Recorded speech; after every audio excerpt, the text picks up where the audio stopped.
కొంతమంది బార్బుల్ chest press చేసేటప్పుడు standard grip కాకుండా సూసైడ్ గ్రిప్ తీసుకుంటారు. అంటే నెగిటివ్ గ్రిప్ అంటాం కదా, తమ్ కూడా కిందకి పెట్టి తీసుకుంటూ ఉంటారు. దీనివల్ల బార్బుల్ ఒక్కొక్కసారి స్లిప్ అయ్యే ఛాన్సెస్ ఉంటాయి. అలాగే లాట్ పుల్ చేసేటప్పుడు పైనుంచి టోటల్గా స్టాండర్డ్ గ్రిప్ తీసుకుంటుంటారు. ఏది కరెక్ట్ అని కొంతమందికి డౌట్. సింపుల్, మీరు స్టాండర్డ్ గ్రిప్ అంటే బార్బుల్ని ఇలా తమ్తో కలిపి ఇలా హోల్డ్ చేయడం. అదే సూసైడ్ గ్రిప్ అంటే తమ్ పైకి పెట్టడం.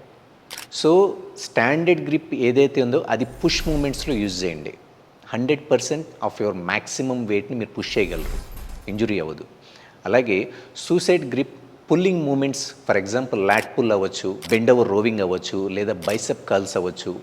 మోడరేట్ అమౌంట్ ఆఫ్ వెయిట్స్ చేయడం వల్ల ఏమవుతుందంటే వేరే మసిల్స్ ఇన్వాల్వ్మెంట్ ఉండదు.